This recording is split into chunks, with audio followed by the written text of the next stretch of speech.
it's time to use that candied orange peel in a dessert, in a classic fruitcake. For a fruitcake recipe, typically you see the recipe call for diced peel. So I've simply drained away the syrup that I stored it in, and I'll dice it up. I'm actually making 2 complete fruitcakes. I find if you're making the effort of slow cooking a fruitcake, soaking the dried fruits in spirits, that you might as well make 2. One for you to keep, and one as a gift.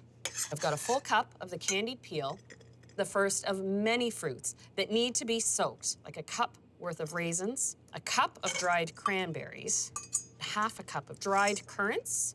I love dried cherries. I'm gonna add half a cup of dried cherries. And I've already diced up some pitted prunes, a full cup of them.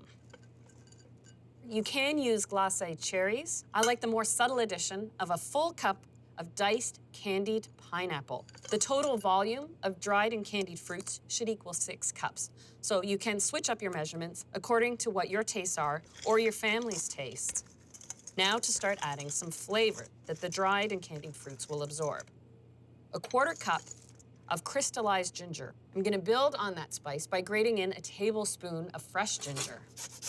To further enhance the orange that's in the candied orange peel, good tablespoon of finely grated orange zest, and the same, a full tablespoon of finely grated lemon zest. Now, for the ingredient you expect to find in a fruitcake, some sort of spirit. You can use rum if you wish. My preference is either brandy or sherry. We're gonna use a fair bit within the recipe. The first cup goes into the fruits. And for a last bit of moisture and flavor, half a cup of orange juice.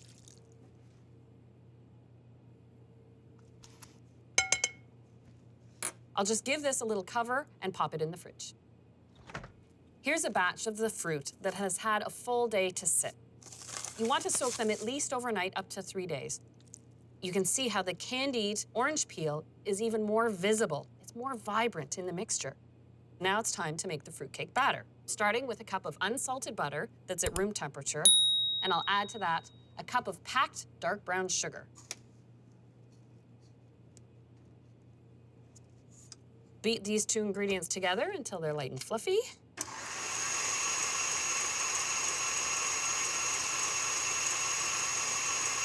Now I'm ready to add 3 large eggs. They're at room temperature, and I'll add them one at a time,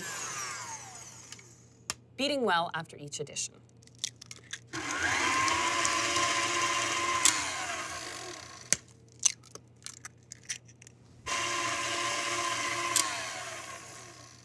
You'll notice that I stopped the mixer before I add the next egg. That's just in case I drop a shell. I have the chance to get it before I start mixing again.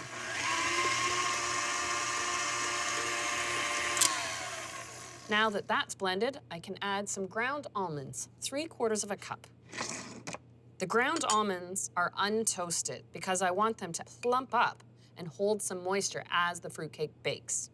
Quick blend.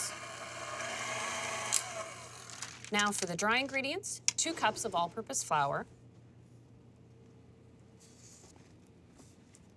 and only 1½ teaspoons of baking powder, because of course a fruitcake is not light and fluffy. It's actually quite dense, and just a 1/4 teaspoon of salt.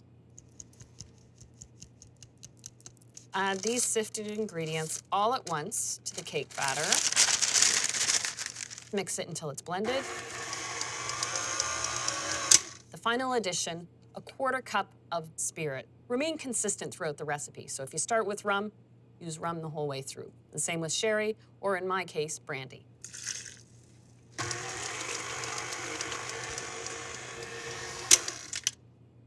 Go.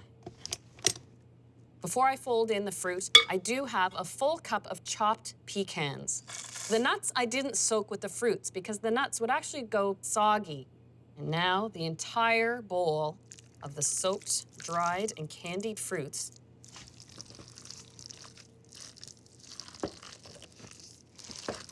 I have 2 9-inch round cake pans that have simply been greased.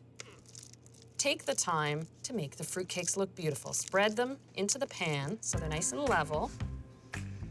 Then for that final bit of polish, arrange some pecan halves on top, just around the clock.